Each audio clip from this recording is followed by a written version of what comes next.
Student welcome back to my channel Samrat Karmi. Student जितने बच्चे class 10th में हैं और 25 फरवरी को विज्ञान का पेपर देने वाले उनके लिए सबसे ज्यादा इंपॉर्टेंट है। मेरे प्यारे बच्चों, आज मैं आप लोगों को विज्ञान के एक वायरल पेपर बताने वाला हूं जो कि 25 फरवरी को 100% आपके एग्जाम में आने वाला है।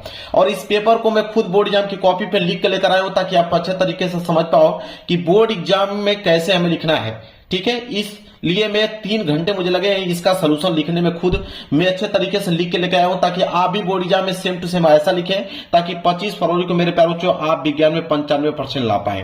तो मेरे पास वीडियो को उनके पास जरूर शेयर कर देना जितने बच्चे 25 फरवरी को विज्ञान का पेपर देने वाले हैं। मेरे प्यारे बच्चों, सबसे पहले आपको एक काम करना पड़ेगा, ऊपर अनुक्रमांक और नीचे अपना नाम डाल लीजिएगा। और ये पेपर 70 नंबर का है तो आप पूरा 70 में 70 नंबर लेकर आओगे क्योंकि कंप्लीट सोल्यूशन करा दिया हूं इसका, और वो भी बोर्ड एग्जाम की कॉपी पे खुद लिखकर। और इस पेपर को हल करने के लिए आपके पास जो समय दिया गया है 3 घंटे 15 मिनट। मेरे प्यारे बच्चों, इस वीडियो को देखने के बाद हमको लगता है कि 2 घंटे के अंदर में इस क्वेश्चन पेपर को आप सॉल्व कर पाओगे। मेरे प्यारे बच्चों, नीचे आप जब पढ़ोगे नीचे आप लोगों को निर्देश दिया गया है। निर्देश पढ़ना बहुत ही ज्यादा कंपल्सरी। मैं निर्देश पढ़ के आप लोगों को ये समझाता हूं। देखिए, निर्देश एक बार जरूर से जरूर आप लोग पढ़ लीजिएगा। मैं थोड़ा सा जूम कर दूंगा ताकि आप लोगों को अच्छे से दिख पाए। देखिए, पहला निर्देश बोला है कि प्रारंभ के 15 मिनट परीक्षार्थियों को प्रश्न पत्र पढ़ने के लिए निर्धारित है। कहने का मतलब है मेरे प्यारे बच्चों कि 15 मिनट आपको टाइम दिया जाएगा इस क्वेश्चन पेपर को पढ़ने के लिए और 3 घंटे शेष टाइम मिलेंगे आपको इस पेपर को हल करने के लिए। दूसरा निर्देश है कि प्रश्न पत्र 2 खंडों में, खंड अ तथा खंड ब में विभाजित है। यह पेपर 2 खंडों में बना हुआ है, एक तो खंड अ में, दूसरा खंड ब में। 2 खंडों में यह पेपर डिवाइड है। तीसरा है कि खंड अ तथा खंड ब 3 उपखंड क ख ग में विभाजित है। मेरे प्यारे बच्चों, कहने का मतलब है कि खंड अ में भी 3 उपखंड रहेंगे और खंड ब में भी 3 उपखंड रहेंगे। 3 उपखंड इसलिए आता है क्योंकि इसमें फिजिक्स, केमिस्ट्री और बायोलॉजी तीनों के अलग अलग उपखंड बनते हैं। इसके बाद चौथा निर्देश है कि प्रश्न पत्र के खंड अ में बहुविकल्पीय प्रश्न है जिसमें सही विकल्प का चुनाव कर OMR शीट पर नीले अथवा काले बॉल पॉइंट पेन से सही विकल्प वाले गोले को पूर्ण रूप से भरें। मेरे प्यारे बच्चों, कहने का मतलब है खंड अ में बहुविकल्पीय प्रश्न रहेंगे। कितने बहुविकल्पीय प्रश्न रहेंगे? 20 बहुविकल्पीय प्रश्न रहेगा। और इस 20 बहुविकल्पीय प्रश्न में फिजिक्स के भी प्रश्न रहेंगे, केमिस्ट्री के भी रहेंगे, बायोलॉजी के रहेंगे। तीनों मिलाकर 20 नंबर का ऑब्जेक्टिव क्वेश्चन बनेगा खंड अ में। और कह रहा है अगला निर्देश कि खंड अ में बहुविकल्पीय प्रश्न है तो प्रत्येक प्रश्न के लिए 1 अंक निर्धारित है। कह रहा है कि एक बहुविकल्पीय प्रश्न 1 नंबर के लिए पूछा जाएगा, मतलब कि 20 प्रश्न टोटल हैं, 20 नंबर आपको मिलेगा खंड अ में। इसके बाद आएगा खंड ब, और खंड ब में वर्णनात्मक प्रश्न रहेंगे। कितने नंबर के लिए? 50 नंबर का वर्णनात्मक प्रश्न आप लोगों को देखने को मिलेगा। इसके बाद है कि प्रत्येक प्रश्न के सम्मुख उनके निर्धारित अंक दिए गए हैं। हर एक प्रश्न के आगे लिखा हुआ मिलेगा कि प्रश्न 1 नंबर का है, कि 2 नंबर का है, कि 4 नंबर का है, कि 6 नंबर का है। जितना भी नंबर का कोई भी प्रश्न होगा उसके सामने लिखा हुआ मिलेगा। इसके बाद अगला निर्देश है कि खंड ब के प्रत्येक उपखंड के सभी प्रश्न एक साथ करना आवश्यक है। प्रत्येक उपखंड नए पृष्ठ से प्रारंभ किया जाए। देखिए, खंड ब में 3 उपखंड रहेंगे। मैंने कहा कि फिजिक्स के अलग रहेंगे, केमिस्ट्री के अलग रहेंगे, बायोलॉजी के अलग रहेंगे। मतलब कि फिजिक्स वाला क रहेगा, केमिस्ट्री वाला ख रहेगा और बायोलॉजी वाला ग रहेगा। तो कह रहा है कि अगर आप फिजिक्स वाला कर दिया, केमिस्ट्री वाला करने जा रहे हो, उपखंड ख करने जा रहे हो, तो उसको नए पेज से आपको प्रारंभ करना है। इसी तरह बायोलॉजी वाला मतलब उपखंड ग करने वाले हो तो उसको नए पेज से आपको प्रारंभ करना है। समझ में आ गया आप लोगों को? लास्ट निर्देश है कि सभी प्रश्न अनिवार्य हैं। इसमें जितने भी प्रश्न दिए गए हैं सारे प्रश्न करना अनिवार्य है। देखिए, बिल्कुल डिटेल में मैं आप लोगों को निर्देश इसका पढ़ के आप लोगों को समझा दिया। पेपर आप लोगों का इधर से स्टार्ट हो रहा है, मैं आप लोगों को पेपर दिखाता हूं। चलिए देखिए, पेपर यहां से स्टार्ट हो रहा है। सबसे पहले आएगा खंड अ। खंड अ में बहुविकल्पीय प्रश्न है। तो ये तो बहुविकल्पीय प्रश्न है, मैं जल्दी से इसका आंसर आप लोगों को बता देता हूं। जल्दी से आप इसका आंसर नोट कर लो। सबसे पहले आएगा उपभाग पहला। उपभाग पहला जो रहेगा इसमें आपके फिजिक्स के प्रश्न रहेंगे। उपभाग पहला में फिजिक्स के प्रश्न रहेंगे। आप देख पा रहे हो पहला प्रश्न दिया हुआ है क्या, कि निम्न में से कौन सा लेंस छोटे अक्षरों को पढ़ने के लिए उपयोग में लाना चाहिए। तो मेरे प्यारे बच्चों, छोटे अक्षर है और छोटे अक्षर को पढ़ना है, तो छोटे अक्षर को जब पढ़ना है तो कौन सा लेंस लगेगा। तो हमें उसी लेंस का प्रयोग करना होगा जो वस्तु का बड़ा प्रतिबिंब बनाए। तो वस्तु का बड़ा प्रतिबिंब तो आपका उत्तल लेंस ही बनाता है। तो यहाँ पे अवतल लेंस वाला जितने भी ऑप्शन है वो तो गलत हो जाएगा, मतलब उत्तल लेंस ही होगा। तो उत्तल लेंस इसमें भी दिया है, उत्तल लेंस इसमें भी दिया है। क्लियर है। अब यहाँ पे दिया है 10 सेंटीमीटर फोकस दूरी का उत्तल लेंस और इसमें दिया है 20 सेंटीमीटर फोकस दूरी का उत्तल लेंस। अब इन दोनों ऑप्शनों में से कौन सही है? तो मेरे प्यार बच्चों मैं आपको बता दूं कि जितना फोकस दूरी कम होगा, जितना फोकस दूरी कम होगा प्रतिबिंब उतना ही ज्यादा बड़ा बनेगा। जितना फोकस दूरी कम होगा प्रतिबिंब उतना ही ज्यादा बड़ा बनेगा, इसलिए 10 सेंटीमीटर जो होगा बिल्कुल राइट आंसर हो जाएगा। क्लियर है, समझ में आ गया आप लोगों को। चलिए आगे बढ़ते हैं। यहाँ पे पहले का ए है तो पहले का ए जाके OMR शीट में आप लोग रंग दीजिएगा। क्लियर है। इसके बाद दूसरा प्रश्न देख लो क्या है। तारों के टिमटिमाने का कारण है, 1 नंबर के लिए प्रश्न है। तो मेरे प्यारे बच्चों तारे क्यों टिमटिमाते हैं, किसके कारण तारे टिमटिमाते हैं? वायुमंडलीय अपवर्तन के कारण जो है तारे टिमटिमाते हैं। तो यहाँ पे सी वाला ऑप्शन जो होगा बिल्कुल राइट आंसर हो जाएगा।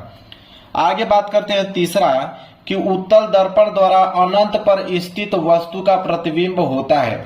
मेरे प्यारे बच्चों अगर उत्तल दर्पण है और उत्तल दर्पण में अगर वस्तु कहां पे रखी जाए? अनंत पे। अगर वस्तु को अनंत पे रखा गया है तो उसका प्रतिबिंब कैसा बनेगा? तो अगर वस्तु को अनंत पे रखा गया है उत्तल दर्पण में तो उसका प्रतिबिंब आभासी तथा छोटा बनेगा। आभासी तथा छोटा बनेगा। बी वाला ऑप्शन जो होगा बिल्कुल राइट आंसर हो जाएगा। चलिए आगे बढ़ते हैं क्वेश्चन नंबर 4। देखिए क्वेश्चन नंबर 4 है मेरे प्यारे बच्चों कि श्वेत प्रकाश को प्रिज्म से गुजारे जाने पर सबसे अधिक विचलन कोण वाला रंग होगा। तो सबसे अधिक विचलन किस रंग का होता है अगर श्वेत किरण को अगर एक प्रिज्म से गुजारते हैं तो आपको मालूम है प्रिज्म है जब यहां से श्वेत प्रकाश की किरण गुजरती है तो 7 रंगों में विभक्त होता है। तो 7 रंगों में विभक्त होता है और जिसमें से बोला कि सबसे अधिक विचलन किस रंग का होता है। तो यहाँ पे सबसे अधिक पूछा, तो अगर सबसे अधिक पूछेगा मेरे प्यार बच्चों तो वो होता है आपका बैगनी रंग का। ठीक है, तो बैगनी ऑप्शन में दिया है क्या? नहीं दिया है। तब क्या करोगे? तब तो आप गलत करके चले आओगे। तो इसका ट्रिक आप समझ लीजिए। इसका ट्रिक होता है कि 7 रंगों में विभक्त होता है। तो सबसे पहले आता है लाल। सबसे पहले क्या आता है? लाल। लाल के बाद क्या आता है? यहाँ पे नारंगी। नोट कर लीजिए। लाल के बाद क्या आता है? नारंगी। नारंगी के बाद क्या आता है? पीला। पीला के बाद क्या आता है? हरा। हरा के बाद क्या आता है आपका? नीला। नीला के बाद क्या आता है आपका? जामुनी। जामुनी के बाद क्या आता है आपका? लास्ट में आता है बैगनी। ठीक है, तो कंसेप्ट पहले आप समझ लीजिए। तो एक चीज मैं आपको बताना चाहूंगा कि सबसे अधिक जो होता है वह बैगनी रंग का होता है। सबसे अधिक की अगर हम बात करें तो बैगनी रंग का विचलन सबसे अधिक होता है और सबसे कम होता है लाल रंग का। लेकिन यहाँ पे क्वेश्चन में बोला है कि सबसे अधिक विचलन, तो सबसे अधिक विचलन तो बैगनी रंग का होता है। तो क्या बैगनी ऑप्शन में दिया है क्या? नहीं दिया है, तो बैगनी को हम लोग छोड़ देंगे। अब इसके पीछे क्या है? जामुनी। इससे कम क्या है? जामुनी। तो जामुनी दिया है क्या? जामुनी भी नहीं दिया, तो जामुनी को भी हम लोग क्या कर देंगे? कैंसिल कर देंगे। अब इसके बाद नंबर किसका लगेगा? नीले रंग का। तो नीला दिया है क्या? बिल्कुल दिया है। डी वाला ऑप्शन तो बिल्कुल राइट आंसर हो जाएगा। इस तरह मेरे प्यारे बच्चों इस प्रश्न का उत्तर हम लोग देंगे। क्लियर है। चलिए आगे बढ़ेंगे क्वेश्चन नंबर 5वें की तरफ। चलिए आगे देखेंगे।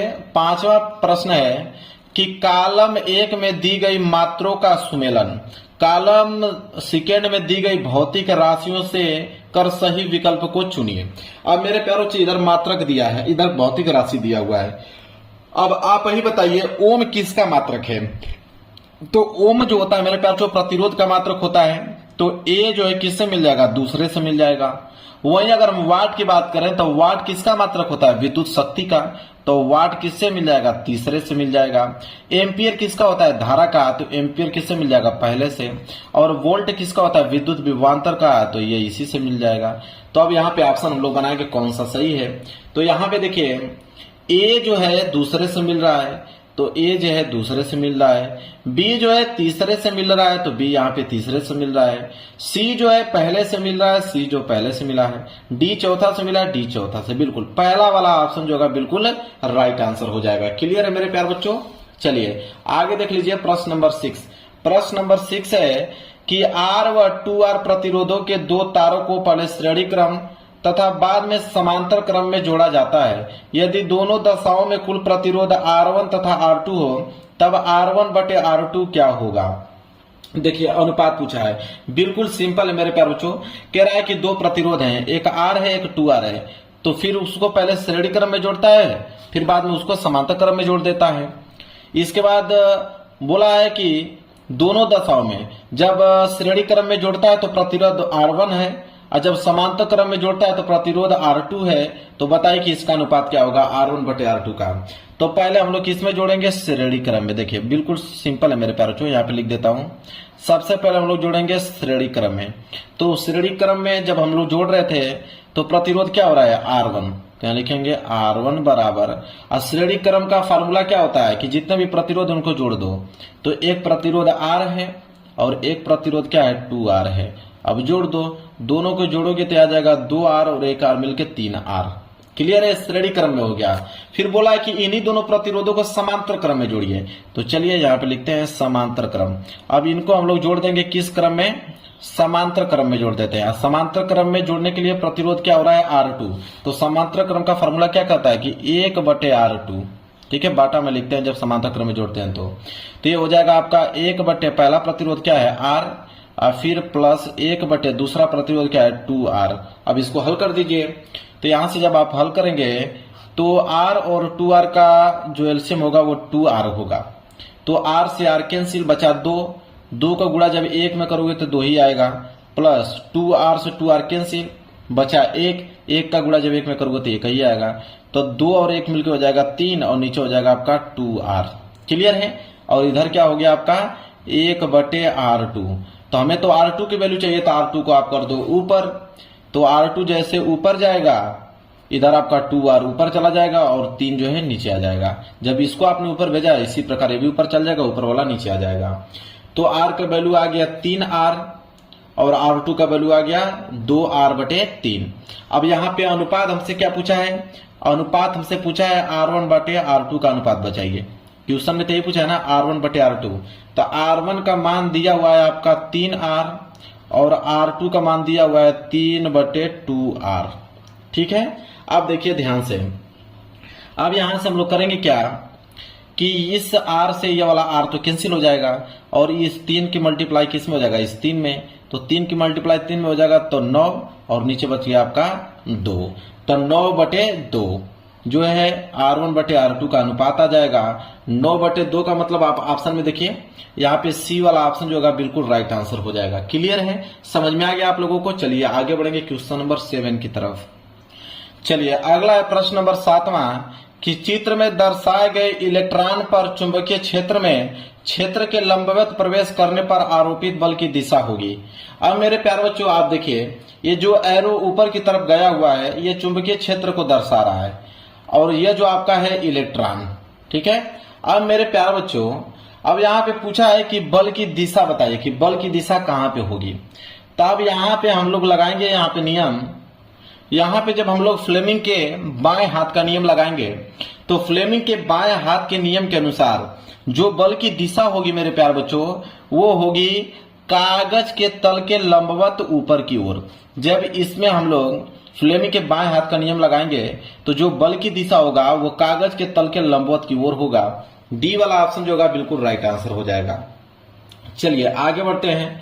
अब आ गया उपभाग दूसरा। अब उपभाग दूसरा में मेरे प्यारे बच्चों केमिस्ट्री के प्रश्न रहेंगे जो कि प्रश्न संख्या 8 में से स्टार्ट है। प्रश्न संख्या 8वां दिया है कि प्रोपेनल में क्रियात्मक समूह है। तो प्रोपेनल में क्रियात्मक समूह यहाँ पे पूछा हुआ है। तो हम लोग जानते हैं कि प्रोपेनल, ठीक है, तो प्रोपेनल जो है मेरे प्यारे बच्चों, तो प्रोपेनल को अगर जब हम लोग अनुवर्ती और अनुलग्न देखें तो अनुवर्ती की यहां बात करें तो अनुवर्ती यहां पे हो जाएगा प्रोप और प्लस अगर अनुलग्न की बात करें तो अनुलग्न इसमें हो जाएगा अल। अब अल जो है आपका क्रियात्मक समूह है। ठीक है। तो क्रियात्मक समूह किसका है, अल एल्डिहाइड का। और एल्डिहाइड का सूत्र क्या होता है CHO। तो यहाँ पे ए वाला ऑप्शन जो होगा बिल्कुल राइट आंसर हो जाएगा। तो प्रोपेनल में जो क्रियात्मक समूह है वो एल्डिहाइड का है जो कि CHO होता है। बिल्कुल सिंपल है मेरे प्यारे बच्चों। 9वां प्रश्न है उदासीन घोल का pH मान है।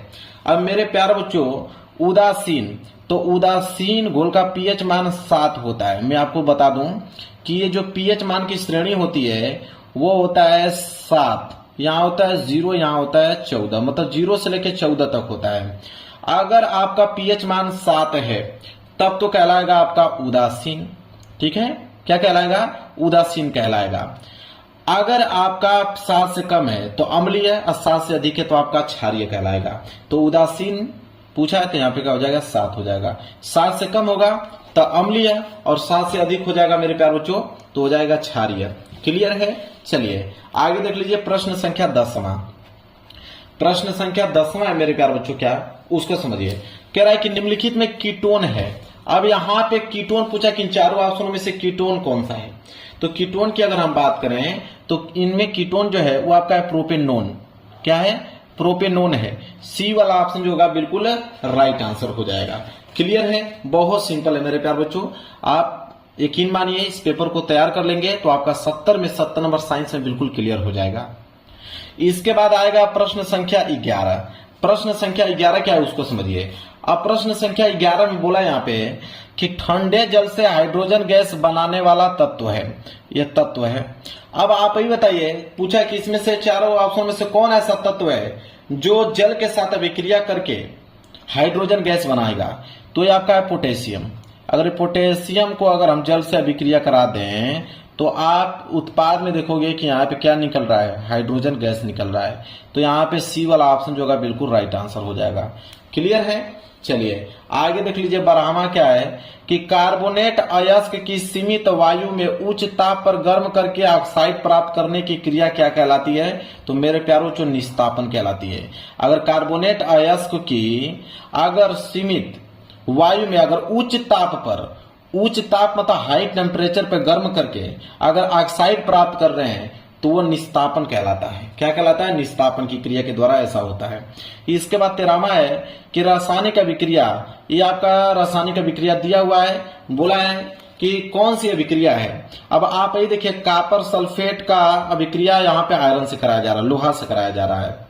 तो एक चीज आप नोटिस करिए कि ये जो आयरन है या फिर लोहा है, तो लोहा जो है वो कॉपर के साथ यहाँ पे, कॉपर कह रहा हूं, लोहा जो है सल्फेट के साथ यहाँ पे मिल गया और कॉपर को क्या कर दिया, अलग कर दिया। तो मेरे प्यार बच्चों ये जो Fe है यह अधिक अभिक्रियाशील वाला तत्व है। तो अधिक अभिक्रियाशील वाले तत्व कम अभिक्रियाशील वाले तत्व को उसके यौगिक में से उसको अगर बाहर कर दे, ठीक है, तो वहां पे कौन सी अभिक्रिया होता है मेरे प्यारे बच्चों, विस्थापन अभिक्रिया। क्या हो जाता है, विस्थापन अभिक्रिया हो जाता है। बी वाला ऑप्शन जो होगा बिल्कुल राइट आंसर हो जाएगा। चलिए आगे बढ़ते हैं। अगला है उपभाग तीसरा। अब उपभाग तीसरा में मेरे प्यारे बच्चों यहाँ पे बायो के प्रश्न देखने को आपको मिलेगा, बायोलॉजी वाला प्रश्न देखने को मिलेगा। देखिए 14वां प्रश्न है कि स्वपोषी पोषण के लिए आवश्यक है। स्वपोषी पोषण का मतलब जो अपना भोजन स्वयं बनाते हैं, अपना भोजन स्वयं बनाते हैं। जैसे गेहूं हो गया, ठीक है, गेहूं के बाद चावल हो गया, धान हो गया जिसे कहते हैं धान की खेती होती है। ये सब पौधा है, ये सब क्या है, पौधा। तो पौधा अपना भोजन स्वयं बनाता है। तो जब पौधा अपना भोजन स्वयं बनाता है तो भोजन बनाने के लिए उसको क्या क्या चीजें की जरूरत पड़ती है। तो पहला ऑप्शन है कार्बन डाइऑक्साइड एवं जल, तो उसकी आवश्यकता उसको पड़ती है। सूर्य का प्रकाश भी चाहिए उसको, क्लोरोफिल भी चाहिए, इसलिए डी वाला ऑप्शन जो होगा बिल्कुल राइट आंसर हो जाएगा इनमें से सभी। इसके बाद है 15वां कि निम्नलिखित में से कौन सा पादप हार्मोन्स है। अब पादप हार्मोन्स इन चारों ऑप्शनों में से बताना है कि पादप हार्मोन्स इन चारों ऑप्शनों में से कौन है। तो ये हो जाएगा आपको साइटोकाइनिन। ये साइटोकाइनिन जो देख रहे हो यह पादप हार्मोन्स है। बी वाला ऑप्शन जो होगा बिल्कुल राइट आंसर हो जाएगा। 16वां प्रश्न की अगर हम बात करें, कह रहा है कि पराग कोष में होते हैं। देखिए पराग कोष में जो होता है वो पराग के कण ही होता है। तो पराग कोष में पराग कण होता है। यहाँ पे सी वाला ऑप्शन जो होगा बिल्कुल राइट आंसर हो जाएगा। चलिए अगला है आपका 17वां कि पूर्णरूप भवन पूर्ण जनन द्वारा प्रजनन होता है। तो पूर्णरूप भवन द्वारा प्रजनन किसमें होता है, तो मेरे प्यारों चो प्लेनेरिया में। किसमें, प्लेनेरिया में। बी वाला ऑप्शन जो होगा बिल्कुल राइट आंसर हो जाएगा। 18वां प्रश्न है कि दो तंत्रिका कोशिका के मध्य खाली स्थान को कहते हैं। अगर दो तंत्रिका तंत्र है तो उसके मध्य जो खाली स्थान होता है उसको क्या कहते हैं, उसे हम लोग सिनेप्स कहते हैं। क्या कहते हैं, सिनेप्स कहते हैं। पहला वाला ऑप्शन जो होगा ए वाला बिल्कुल राइट आंसर हो जाएगा। 19वां प्रश्न देख लीजिए क्या है कि निम्न में से कौन एक पारितंत्र में उत्पादक का उदाहरण है। तो पारितंत्र में उत्पादक का उदाहरण इन चारों ऑप्शन में से कौन है मेरे प्यारों बच्चों, हरे पौधे हैं। यहाँ पे सी वाला ऑप्शन जो होगा बिल्कुल राइट आंसर हो जाएगा। इसी के साथ 20वां प्रश्न है, लास्ट प्रश्न है कि मेंडल ने अपने प्रयोग में मटर के पौधे के किन लक्षणों का अध्ययन किया। तो मेंडल ने अपने प्रयोग में मटर के पौधों को किन लक्षणों का अध्ययन किया, तो इनमें से सभी, क्योंकि उन्होंने गोल और झुर्रीदार बीज का भी यहाँ पे अध्ययन किया था, सफेद और बैगनी फूल का भी, लंबे और बौने पौधे का भी, इसलिए डी वाला ऑप्शन जो होगा बिल्कुल राइट आंसर हो जाएगा। अब मेरे प्यार बच्चों यहां से आप लोगों की चीजें स्टार्ट होगा, यहां से खंड ब स्टार्ट होगा। देखिए सबसे पहले आएंगे यहाँ पे अब खंड ब, और खंड ब में रहेंगे वर्णात्मक प्रश्न। इनका आपको उत्तर अपने बोर्ड एग्जाम की कॉपी पे लिखना होगा। देखिए इसमें भी सबसे पहले आया उपभाग पहला, और उपभाग पहले में मेरे प्यार बच्चों फिजिक्स के प्रश्न रहेंगे। किसके? फिजिक्स के, और प्रश्न संख्या 21। अब 21 में मेरे प्यार बच्चों 2 प्रश्न दिए गए हैं। 21 में 2 प्रश्न दिया गया है। 21 का पहला कि प्रकाश के प्रकीर्णन की 2 प्राकृतिक घटनाएं बताइए, 2 नंबर इसमें मिलेगा। और एक प्रश्न दूसरा है कि दृष्टि दोष कितने प्रकार के होते हैं, उनके नाम लिखिए, 2 नंबर इसमें मिलेगा। तब जाके टोटल आपका 4 नंबर क्लियर होगा। तो चलिए देखिए इसको कैसे लिखेंगे। सबसे पहले खंड ब वर्णात्मक प्रश्न है, तो आप डालोगे खंड ब वर्णात्मक प्रश्न, क्लियर है। इसके बाद 21वां प्रश्न कर रहे हो तो आप लिखोगे प्रश्न उत्तर संख्या 21, क्लियर है। चलिए अब यहाँ पे एक चीज और लिख सकते हो, उपभाग पहला है तो आप यहाँ पे उपभाग पहले लिख सकते हो। मैं आप लोगों के सामने लिख के दिखा देता हूं यहाँ पे उपभाग पहला। चलिए उपभाग पहला आपको लिखना पड़ेगा, आप लिख दीजिएगा यहाँ पे उपभाग पहला। मैं लिख देता हूं यहाँ पे, ये हो जाएगा आपका उपभाग पहला, ऐसे लिख दीजिएगा ताकि और अच्छा दिखने में लगे। और स्केल की सहायता से आपको क्या कर देना है, यहाँ पे अंडरलाइन कर देना है, जैसे मैंने यहाँ पे अंडरलाइन किया है, उपभाग पहला, क्लियर है। चलिए अब यहाँ पे पहला प्रश्न हम करने वाले हैं। पहला प्रश्न है कि प्रकाश के प्रकीर्णन की 2 प्राकृतिक घटनाएं बताइए। तो प्रकाश के प्रकीर्णन की 2 प्राकृतिक घटनाएं, तो हम लोग लिखेंगे, देखिए पहले का उत्तर कि प्रकाश के प्रकीर्णन की 2 मुख्य प्राकृतिक घटनाएं कौन कौन सी। तो एक को मैंने लिखा है आकाश का नीला रंग, मतलब आकाश का नीला रंग दिखाई देना, और दूसरा है सूर्यास्त के समय लाल रंग दिखाई देना। ये दोनों जो है वो प्रकाश के प्रकीर्णन के कारण ही होती हैं, क्लियर है। बस कितना सिंपल में जवाब दिया हूं, 2 नंबर आपको मिल जाएगा। दूसरा प्रश्न है कि दृष्टि दोष कितने प्रकार के होते हैं, उनके नाम लिखिए। तो दृष्टि दोष कितने प्रकार के होते हैं, उनके नाम लिखना है। तो देखिए हम लोग लिखेंगे कैसे यहाँ पे कि दूसरा, एक लाइन का गैप छोड़ के लिखेंगे दूसरा कि दृष्टि दोष निम्न प्रकार के होते हैं। पहला निकट दृष्टि दोष, दूसरा दूर दृष्टि दोष, तीसरा जरा दृष्टि दोष, चौथा आबिंदुकता, और 5वां वर्णांतता। तो 5 प्रकार के दृष्टि दोष होते हैं, जो कि मैंने इस तरह लिखा हुआ है। इसके बाद हम आगे बढ़ेंगे अगले प्रश्न की तरफ। अगला प्रश्न नंबर 22। देखिए प्रश्न संख्या 22 क्या है। अब प्रश्न संख्या 22 में भी 2 प्रश्न दिया गया है। पहला तो पूछा है कि उत्तल दर्पण तथा उत्तल लेंस के 2 उपयोग लिखे, 2 नंबर। अब मेरे प्यारे बच्चों उत्तल दर्पण तथा उत्तल लेंस के 2 उपयोग लिखना है। तो देखिए हम लोग लिखेंगे, अब यहाँ पे एक लाइन का गैप मैंने गैप छोड़ा है। एक लाइन का गैप छोड़ने के बाद हमने डाला है प्रश्न उत्तर संख्या 22। और देखिए यहाँ पहला लिखा है उत्तल दर्पण का उपयोग, और नीचे लिखा है उत्तल लेंस का उपयोग। तो उत्तल दर्पण का उपयोग में लिखा है वाहनों के पीछे देखने वाले दर्पण, स्ट्रीट लाइट रिफ्लेक्टर, मतलब वाहनों के पीछे जो बाइक के साइड मिरर लगे होते हैं उसमें उत्तल दर्पण का प्रयोग किया जाता है। और स्ट्रीट लाइट का मतलब मेरे प्यार जो सड़क पे लाइट लगी होती हैं वो भी उत्तल दर्पण के ही लगे होते हैं। इसके बाद मैंने उत्तल लेंस का भी उपयोग लिखा है। उत्तल लेंस का उपयोग चश्मा बनाने में किया जाता है, और कैमरे में भी उत्तल लेंस का ही उपयोग किया जाता है, क्लियर है। 2 नंबर यहां से मिल गया। चलिए अब ये पेज आपका भर गया। जब पेज भर जाए ना तो आप यहाँ पे लिख दीजिए पीटीओ, यहाँ पे लिख दीजिए पीटीओ। पीटीओ का मतलब होता है पेज टर्न ओवर। इसके बाद पेज को आप इधर पलट दीजिए, ठीक है। और यहाँ पे देखिए, अब मेरे प्यारों को देखिए ध्यान से, पेज को आपने पलट दिया। अब यहाँ पे हम लोग अगला प्रश्न देखेंगे। प्रश्न संख्या 22 का पहला तो हमने बता दिया, 22 का दूसरा कि अवतल लेंस से किसी वस्तु के प्रतिबिंब बनने का किरण आरेख बनाइए। 2 नंबर इसमें मिलेगा, तब जाके टोटल 4 नंबर होगा। 2 नंबर इस पे, 2 नंबर इस पे, तब 4 नंबर मिलेगा। तो अवतल लेंस से किसी वस्तु के प्रतिबिंब बनने का किरण आरेख बनाना है। देख लीजिए यहाँ पे, यह है आपका, मैंने यहाँ पे एक कंडीशन लिया हुआ है कि जब वस्तु कहां पे रखी हो, अनंत पर। जब वस्तु अनंत पे मैंने यहाँ पे रखा हुआ है तो देखिए आभासी व सीधा प्रतिबिंब बन रहा है, बिंदु के आकार का बन रहा है और कहां पे बन रहा है, F2 स्थान पे बन रहा है। नोट कर लीजिए। क्लियर है मेरे प्यारे बच्चों। चलिए प्रश्न संख्या 22 में यहाँ पे मैंने क्या किया, बिल्कुल क्लियर कर दिया।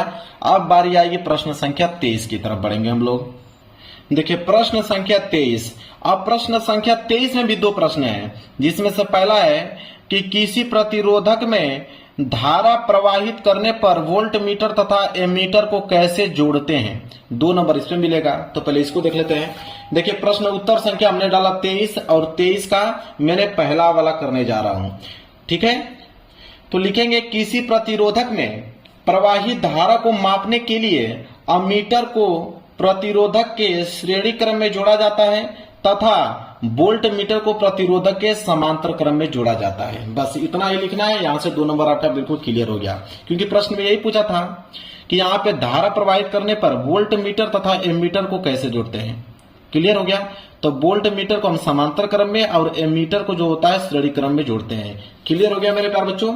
चलिए अब आगे है दूसरा प्रश्न, 23 का दूसरा प्रश्न। 23 का दूसरा प्रश्न है, ये न्यूमेरिकल 23 का दूसरा प्रश्न न्यूमेरिकल दे दिया कि 500 वाट का रेफ्रिजरेटर 12 घंटा प्रतिदिन उपयोग में लाते हैं तो रेफ्रिजरेटर द्वारा 30 दिन तक कितनी किलोवाट घंटा ऊर्जा का उपयोग किया जाता है।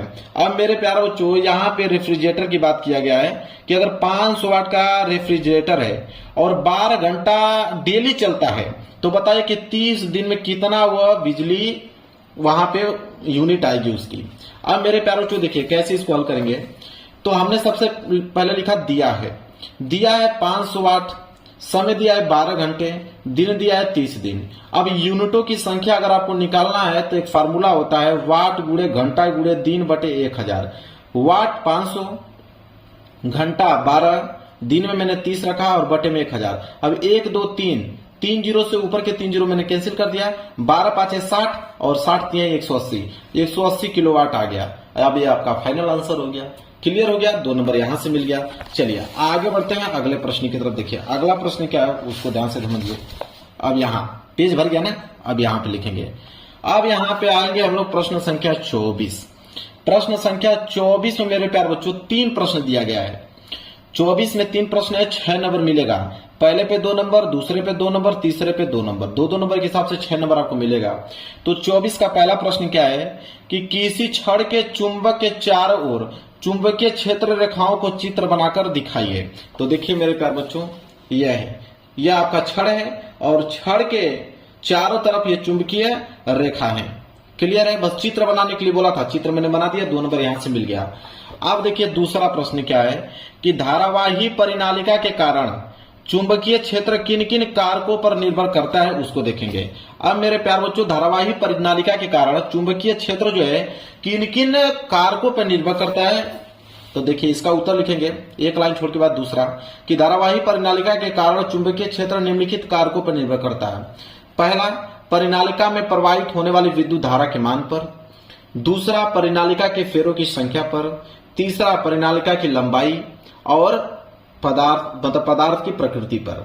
इतने चीजों पर निर्भर करता है। क्लियर है। चलिए अब आगे देखेंगे। यहाँ पेज भर गया, अब इस साइड हमने लिखा हुआ है। चलिए अब है आप लोगों का तीसरा, 24 का तीसरा कि फ्लेमिंग के बाएं हाथ का नियम लिखिए। 2 नंबर इसमें मिलेगा। तो देखिए हमने लिखा है तीसरा फ्लेमिंग के बाएं हाथ का नियम। देखिए फ्लेमिंग के बाएं हाथ का नियम क्या कहता है कि यदि हम अपने बाएं हाथ का अंगूठा तथा उसके पास वाली दोनों अंगुलियों को इस प्रकार फैलाएं कि तीनों परस्पर लंबवत हों। यदि अंगूठे के पास वाली अंगुली, जिसे हम लोग तर्जनी कहते हैं, चुंबकीय क्षेत्र की दिशा को तथा दूसरी अंगुली जो मध्यमा है वो विद्युत धारा की दिशा हो तो अंगूठा जो होता है वो चालक पर लगने वाले बल की दिशा को प्रदर्शित करता है। मेरे प्यारे बच्चों ये आपके बाएं हाथ, ये बायां हाथ है। अंगूठा जो है बल की दिशा को डिनोट करता है, ये तर्जनी वाली जो अंगुली है वो क्षेत्र को, ठीक है, और यहाँ पे जो मध्यमा है वो धारा को डिनोट करता है। यही है बाएं हाथ का नियम। कितना सिंपल शब्दों में, आसान शब्दों में लिखा हो, तुरंत याद हो जाएगा। और एग्जामिनर जो है आपको इतना प्रभावित होकर पूरा का पूरा नंबर देगा आप लोगों को, 1 नंबर काट नहीं सकता है। चलिए मेरे प्यारे बच्चों अगले प्रश्न की तरफ बढ़ेंगे। प्रश्न संख्या 24। देखिए ये आपका प्रश्न संख्या 24 है। तो 24 में 3 प्रश्न दिया था 6 नंबर के लिए। अगर ये नहीं कर पाते हो तीनों प्रश्न तो अथवा करके दिया है कि अगर ये तीनों प्रश्न नहीं कर पाते हो तो अथवा करके दिया है कि आप इन 2 प्रश्नों का उत्तर दे दिए, एक पहला दूसरा। अगर इनका भी दे दोगे तो ये 3-3 नंबर का हिसाब से आपको 2 नंबर मिल जाएगा। तो चलिए इसको भी बता देता हूं, आपका मन जो आपको एग्जाम में मन करे वो करके आइएगा। मैं पूरा का पूरा सोल्यूशन इस पेपर का बताऊंगा। तो 24 के अथवा का पहला प्रश्न है कि चुंबकीय क्षेत्र में रखे धारावाही चालक पर लगने वाला बल किन किन कारकों पर निर्भर करता है। 3 नंबर मिलेगा। तो हमने लिखा है प्रश्न उत्तर संख्या 24 का अथवा, और उसमें हमने पहला प्रश्न यहाँ पे लिखा है कि चुंबकीय क्षेत्र में रखे धारावाही चालक पर लगने वाला बल निम्नलिखित कारकों पर निर्भर करता है। पहला, चुंबकीय क्षेत्र की तीव्रता पर। तो चुंबकीय क्षेत्र की तीव्रता को हम लोग B से डिनोट करते हैं। इसमें लिखेंगे चुंबकीय क्षेत्र जितना अधिक मजबूत होगा चालक पर लगने वाला बल उतना ही अधिक होगा।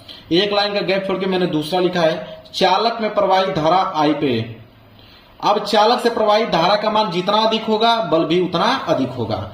फिर हमने तीसरा लिखा है चालक की लंबाई L पर। चुंबकीय क्षेत्र के भीतर चालक की जितनी लंबाई लंबी होगी उस पर लगने वाला बल उतना ही अधिक होगा। इसके बाद देखिए चौथा हमने लिखा है धारा और चुंबकीय क्षेत्र के बीच के कोण पर। लिखेंगे चालक में प्रवाहित धारा और चुंबकीय क्षेत्र की दिशा के बीच के कोण के साइन थीटा के समानुपाती होता है। जब धारा और चुंबकीय क्षेत्र लंबवत होते हैं मतलब थीटा बराबर 90 अंश हो तो बल जो है अधिकतम होता है, और जब वे समांतर होते हैं मतलब थीटा या तो 0 अंश होगा या तो 180 अंश होगा तो बल जो होता है वो 0 होता है।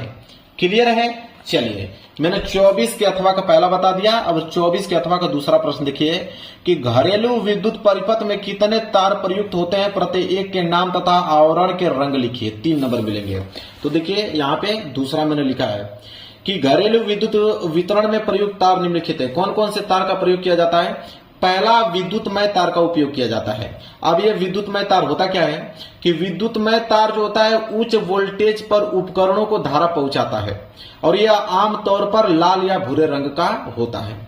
दूसरा होता है उदासीन तार। उदासीन तार वह तार होता है जो उपकरण से धारा वापस ले आता है, और यह आमतौर पर नीले रंग का होता है। इसके बाद एक तार का और इस्तेमाल किया जाता है जिसे हम लोग बोलते हैं भू संपर्की तार, जिसे अर्थिंग बोला जाता है। तो भू संपर्की तार में लिखेंगे कि इसमें आमतौर पर कोई धारा नहीं होती है, हालांकि इसका उपयोग बिजली के झटके से बचाने के लिए किया जाता है, और यह जो होता है हरे रंग का होता है। अब मेरे प्यार बच्चों स्टार्ट हो गया उपभाग दूसरा, और उपभाग दूसरा केमिस्ट्री से स्टार्ट हुआ है।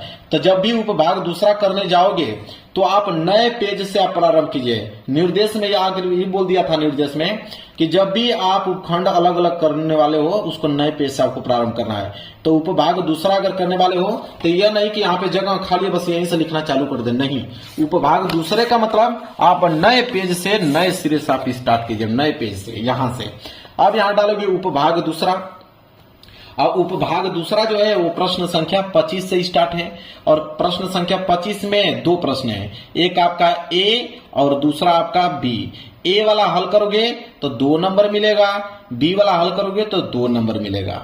तो सबसे पहले ए वाला देखेंगे कि निम्नलिखित यौगिकों के आयुपेशी नाम लिखिए। एसिटिलीन का आयुपेशी नाम क्या होता है और एसिटिक अम्ल का आयुपेशी नाम क्या होता है। देखिए सबसे पहले प्रश्न उत्तर संख्या 25 का मैंने ए में भी हमने पहला एसिटिलीन, तो एसिटिलीन का आयुपेशी नाम होता है एथाइन, उसका सूत्र होता है C2H2।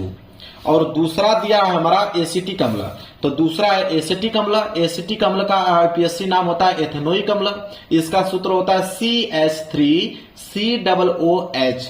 क्लियर है। चलिए अब यहाँ पे बी वाला देखो 25 का बी कि एथेनॉल के 2 रासायनिक अभिक्रियाओं के रासायनिक समीकरण लिखिए।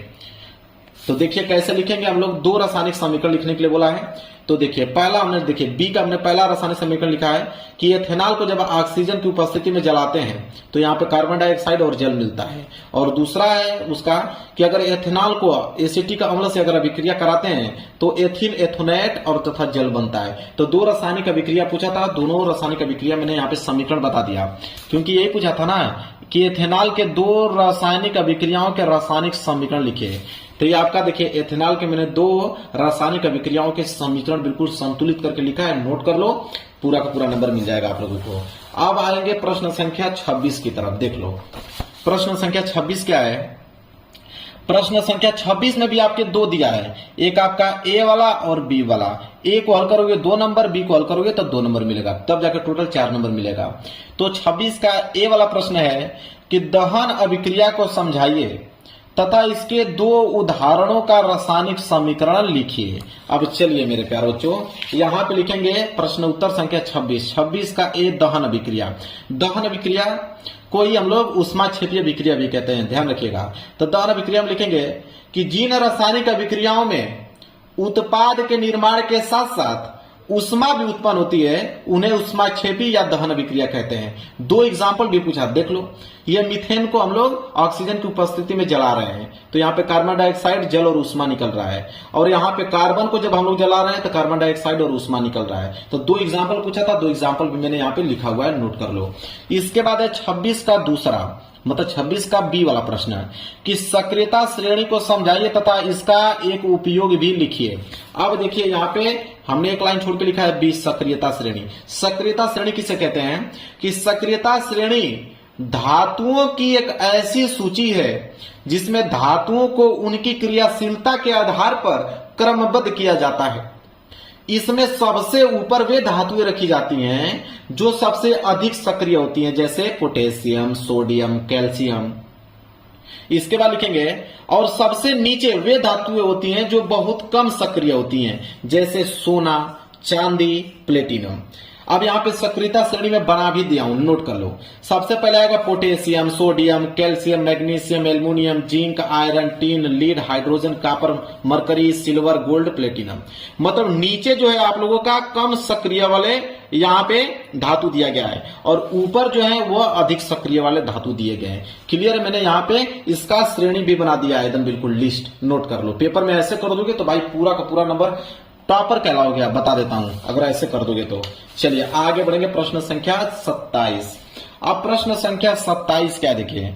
अब प्रश्न संख्या 27 में भी आपका ए वाला है और बी वाला है, लेकिन यहाँ पे 3-3 नंबर मिलेगा। 6 नंबर का प्रश्न है ना, तो ए वाला करोगे तो 3 नंबर, बी वाला भी करोगे तो 3 नंबर। अब 27 का ए वाला प्रश्न क्या है कि अम्ल और क्षार से आप क्या समझते हैं, दैनिक जीवन में पीएच के 2 उपयोग लिखिए। अब चलिए देखते हैं, प्रश्न उत्तर संख्या 27 का हमने ए, अम्ल। अब अम्ल किसे कहते हैं, वे पदार्थ जो जल में घुलकर H+ आयन प्रोटॉन प्रदान करते हैं उन्हें अम्ल कहते हैं। इनका स्वाद खट्टा होता है, जैसे नींबू में पाया जाने वाला साइट्रिक अम्ल। इसके बाद हम जानेंगे क्षार किसे कहते हैं, क्षार भी पूछा था ना, लिखेंगे क्षार मतलब बेस। ऐसे पदार्थ जिन्हें पानी में घोलने पर हाइड्रोक्साइड आयन OH- प्राप्त होते हैं क्षार कहलाते हैं। इनका स्वाद कड़वा और स्पर्श करने पर चिकना होता है, जैसे बेकिंग सोडा, ठीक है, जैसे बेकिंग सोडा, NaOH, KOH आदि। फिर हमें दैनिक जीवन में पीएच का उपयोग भी पूछा था, तो लिखेंगे दैनिक जीवन में पीएच के उपयोग। तो पहला लिखेंगे मिट्टी की जांच में, मिट्टी की जांच में फसलों के लिए मिट्टी की पीएच जांच यह तय किया जाता है कि उसमें कौन सी फसल अच्छी होगी। और देखिए दूसरा मैंने मानव शरीर में भी लिखा है, मानव शरीर में भी पीएच का उपयोग होता है कि हमारे रक्त का पीएच लगभग 7.4 होता है। पीएच असंतुलित होने पर स्वास्थ्य पर असर पड़ता है। तो यहाँ पे एक ही उपयोग पूछा था ना, मैंने यहाँ पे नहीं 2 उपयोग, दैनिक जीवन में पीएच के 2 उपयोग पूछा था, मैंने 2 उपयोग बता दिया आप लोगों को। क्लियर है। चलिए अब यहाँ बी वाला देखिए, विरंजक चूड़ प्राप्त करने की विधि का रासायनिक समीकरण तथा 2 उपयोग भी लिखिए। चलिए देखते हैं विरंजक चूड़ कैसे प्राप्त होता है, उसका विधि भी लिखना है और रासायनिक समीकरण भी लिखना है और 2 उपयोग भी लिखना है। तो देखिए विरंजक चूड़ जिसे ब्लीचिंग पाउडर कहते हैं, विरंजक चूड़ को ही ब्लीचिंग पाउडर कहते हैं। तो उसको प्राप्त करने की विधि क्या है कि जब क्लोरीन गैस को बुझा चूना जिसे CaOH पर प्रवाहित किया जाता है तो विरंजक चूड़ CaOCl2 प्राप्त होता है, ठीक है, कैल्शियम ऑक्सीक्लोराइड। अब यहाँ पे देखिए उसका समीकरण क्या है, यहाँ पे आपका है बुझा हुआ चूना, और बुझा हुआ चूना को जब हम क्लोरीन के साथ अभिक्रिया करा रहे हैं तो यहाँ पे आपकी देखिए विरंजक चूर्ण प्राप्त हो रहा है और जल प्राप्त हो रहा है। अब विरंजक चूर्ण के दो उपयोग भी पूछा है। देखिए, पहला उपयोग जल कीटाणु रहित करने, मतलब पेयजल को शुद्ध करने में, पीने वाले जल को शुद्ध करने के लिए हम लोग यहाँ पे ब्लीचिंग पाउडर का उपयोग करते हैं। और कपड़े, गुदा और वस्त्रों को विरंजक सफेद करने में, कपड़ों को सफेद करने में यहाँ पे ब्लीचिंग पाउडर का निर्माण किया जाता है, मतलब उसका उपयोग किया जाता है। क्लियर है? चलिए, उपयोग भी मैंने एकदम डिटेल में आपको बता दिया। आगे बढ़ेंगे प्रश्न संख्या 27 का अथवा। अब ध्यान दीजिए, अगर ये प्रश्न संख्या 27 नहीं करना चाहते हो, 27 नहीं करना चाहते हो तो अथवा करके आप ये वाला कर लो। प्रश्न संख्या 27 में ए और बी दिया था ना, अगर ए और बी का उत्तर नहीं देना चाहते हो तो अथवा करके दिया है कि निम्नलिखित पर टिप्पणी लिखिए। 6 नंबर ये भी मिलेगा आपको। पहला, मिसेल किसे कहते हैं, 2 नंबर। संक्षारण के बारे में बताइए, 2 नंबर। कार्बन की सर्वतोमुखी प्रकृति क्या है, 2 नंबर। तो तीनों को मैं बता देता हूं, चाहे आप ऊपर वाला करके आइएगा या नीचे वाला, मैं तो सोल्यूशन सबका बता रहा हूं। तो प्रश्न उत्तर संख्या 27 का अथवा, पहली क्या है, मिसेल। अब मिसेल क्या, उसे समझिए कि जब साबुन, डिटर्जेंट को पानी में मिलाया जाता है, साबुन को जब पानी में मिलाया जाता है और सांद्रता से अधिक हो जाती है, तब उसके अणु गोलाकार समूह बना लेते हैं, जिन्हें हम लोग क्या कहते हैं, मिसेल कहते हैं। क्लियर है? चलिए, बी वाला संक्षारण पूछा था, तो संक्षारण किसे कहते हैं? देखिए, वायु की नमी, ऑक्सीजन या अम्ल लवणों की क्रिया से धातुओं का धीरे धीरे नष्ट होना ही संक्षारण कहलाता है। उदाहरण के तौर पे जैसे लोहे पर जंग लगना एक संक्षारण का उदाहरण है।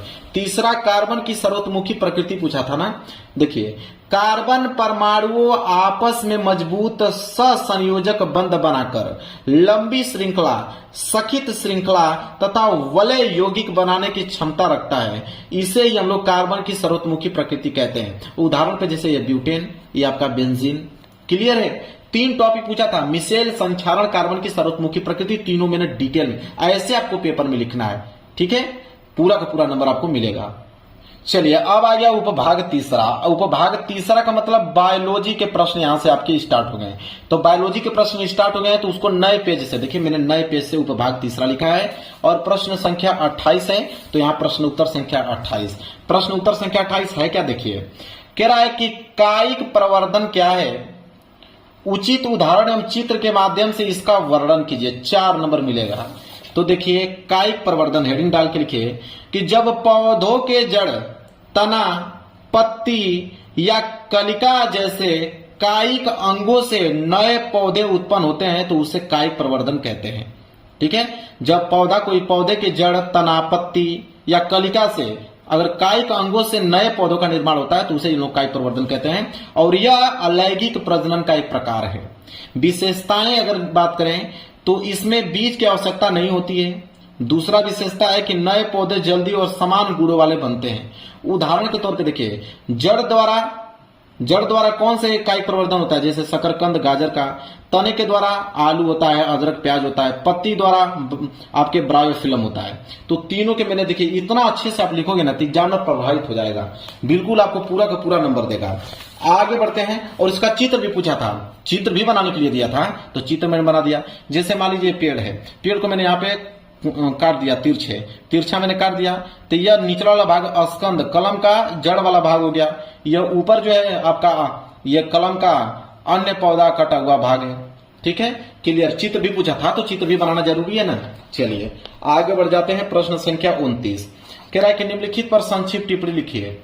तो 29 में आपका ए वाला है प्रकाश संश्लेषण, बी वाला है मानव हृदय। दोनों बताएंगे। पहले प्रश्न उत्तर संख्या 29, प्रश्न उत्तर संख्या 29 का हेडिंग हमने ए वाला डाला, प्रकाश संश्लेषण। कि प्रकाश संश्लेषण किसे कहते हैं? लिखेंगे, सूर्य के प्रकाश, जल और कार्बन डाइऑक्साइड की सहायता से पौधे अपने हरित द्रव्य के माध्यम से, हरित द्रव्य मतलब क्लोरोफिल के माध्यम से ग्लूकोज और ऑक्सीजन का निर्माण करते हैं, उन्हें हम प्रकाश संश्लेषण कहते हैं। रासायनिक समीकरण की अगर हम बात करें तो देखिए 6CO2 + 6H2O, प्रकाश और क्लोरोफिल के उपस्थिति में यहाँ पे C6H12O6 + 6O2, ये उसका रासायनिक समीकरण है प्रकाश संश्लेषण का। भोजन ऐसे बनता है। उदाहरण के तौर पे जैसे गेहूं, धान, गन्ना, ये सब अपना भोजन स्वयं बनाते हैं। बिल्कुल देखिए कितना छोटा और एग्जैक्ट मैंने बताया है, एग्जाम में तुरंत आप लोगों को मेरे प्यारों से यहां नंबर दे देगा। चलिए, प्रकाश संश्लेषण हो गया। मानव हृदय, मानव हृदय लिखेंगे बी वाला, मानव हृदय। कि मानव हृदय मांसल खोखला अंग है। मुट्ठी जितना आकार का, जितनी आपकी मुट्ठी है उतना ही बड़ा हृदय होता है। कहाँ होता है? छाती में बाईं की ओर स्थित होता है, आपके चेस्ट की बाईं ओर स्थित होता है मानव हृदय। उसमें 4 कक्ष होते हैं, एक दाएं आलिंद, दाएं नीले, बाएं आलिंद, बाएं नीले, 4 कक्ष होते हैं। रक्त का प्रवाह कैसे होता है? दाएं आलिंद से दाएं नीले में, फिर फेफड़े से ऑक्सीजन को प्राप्त करने में, बाएं आलिंद से बाएं नीले में जाता है, फिर पूरे शरीर में ऑक्सीजन के माध्यम से रक्त को पहुंचाता है। बस देखिए कितना मैंने एकदम सटीक आंसर दिया हुआ है। एग्जाम में जो कॉपी चेक करेगा उसको पूरा एग्जैक्ट में लिखा हूं, तुरंत उसको समझ में आ जाएगा आप कहना क्या चाहते हो। बढ़ा चढ़ा के लिखने की जरूरत नहीं है, फैक्चुअल चीज लिखिए। ये टॉपर की कॉपी है मेरे कागजों, पूरा का पूरा नंबर देगा, 1 नंबर काट नहीं सकता एग्जामिनर। आगे अगर हम बात करें तो प्रश्न संख्या 30वां देखिए, प्रश्न संख्या 30वां क्या है कि ओजोन परत क्या है पृथ्वी के लिए, इसके महत्व पर प्रकाश डालिए, 4 नंबर मिलेगा। अब मेरे प्यारे बच्चों देखिए, ओजोन परत हेडिंग डालेंगे, लिखेंगे ओजोन परत वह वायुमंडलीय परत है जिसमें ओजोन गैस O3 अधिक मात्रा में होती है। यह पृथ्वी की सतह से लगभग 20 से 30 किलोमीटर ऊपर स्ट्रेटोस्फीयर में पाई जाती है। महत्व की अगर हम बात करें तो महत्व में पहला है कि सूर्य की हानिकारक यूवी किरणों से सुरक्षा करता है, परावैंगनिक किरणों से सुरक्षा करता है, जीव जंतु, पौधे और पर्यावरण की सुरक्षा करता है, जलवायु और मौसम के संतुलन में योगदान भी उसका होता है ओजोन परत का। तो 3 मैंने यहाँ पे महत्व बता दिया, क्लियर है। चलिए आगे है लास्ट वाला प्रश्न, प्रश्न संख्या 31। प्रश्न संख्या 31 है कि निम्नलिखित पर टिप्पणी कीजिए, जिसमें से ए वाला है लिंग निर्धारण, जिसमें 3 नंबर मिलेगा, और मेंडल के नियम, इसमें भी 3 नंबर मिलेगा। तो दोनों बताना पड़ेगा। तो पहले लिंग निर्धारण देखते हैं। तो प्रश्न उत्तर संख्या 31 का ए लिंग निर्धारण देखिए कितना अच्छे तरीके से मैं लिखा हूं कि मानव में 46 क्रोमोसोम पाए जाते हैं, जिसमें से 22 जोड़ी ऑटोसोम्स होते हैं, ठीक है, ऑटोसोम्स, और 1 जोड़ी लिंग क्रोमोसोम होता है। महिला में XX गुणसूत्र पाए जाते हैं और पुरुष में XY। देखिए अंडाणु हमेशा X क्रोमोसोम देता है और शुक्राणु जो होता है X या Y क्रोमोसोम्स देता है। मिलन से लिंग तय होता है। अगर X अंडाणु और X शुक्राणु दोनों अगर आपस में मिल जाए तो महिला जन्म लेती है, और X अंडाणु और Y शुक्राणु मिल जाता है तो पुरुष जन्म लेता है। अब इतना सटीक तरीका और इतना आसान शब्दों में पूरे YouTube चैनल पे आपको कोई आंसर देने वाला नहीं है। देखिए कितना आसान तरीके से और इतना फैक्चुअल चीजों से मैंने लिखा है पॉइंट बनाकर कि एग्जामिनर प्रभावित हो जाएगा, उसको चेक करने में आसानी होगी और तुरंत नंबर आपको दे देगा। ठीक है, चलिए और कह रहा है दूसरा मेंडल के नियम, बी वाला।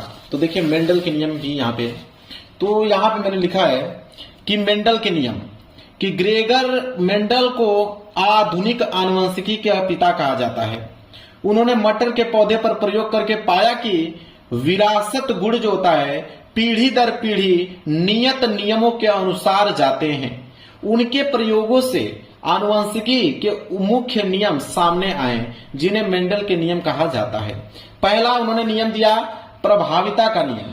अब देखिए प्रभाविता का नियम क्या होता है कि जब शुद्ध लंबे तथा शुद्ध बौने पौधे के बीच संकरण कराया जाता है तो प्रथम संतानीय पीढ़ी F1 में विपरीत लक्षणों में से केवल एक लक्षण लंबापन जो प्रभावित है दिखाई देता है और अप्रभावी लक्षण बौनापन छिपा रहता है। देखिए ये आपका शुद्ध लंबा पौधा है कैपिटल टी, यह शुद्ध बौना पौधा है स्मॉल टी। अब जब दोनों में संकरण कराया गया तो यहाँ पे सिर्फ सभी लंबे पौधे ही दिखे, ठीक है, तो जो दिखेंगे उसे ही प्रभावित कहते हैं, और जो नहीं दिखेगा, यहाँ पे बौना वाला पौधा नहीं दिख रहा है, उसे अप्रभावित कहते हैं। क्लियर है, यहाँ पे नोट कर लो।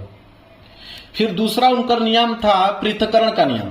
तो पृथक्करण का नियम उन्होंने क्या दिया कि जब प्रथम संतानीय F1 के विषम युग्मनजी पौधों में स्वपरागण कराते हैं तो द्वितीय संतानीय पीढ़ी F2 के सदस्यों में परस्पर विपरीत लक्षणों का एक निश्चित अनुपात में पृथक्करण हो जाता है, और तो यह लक्षणों के पृथक्करण का नियम कहते हैं। देखिए इसका कहने का मतलब है कि यहाँ पे शुद्ध लंबे पौधे हैं कैपिटल टी, और यहाँ पे शुद्ध बौने पौधे हैं जो कि अप्रभावी हैं स्मॉल टी।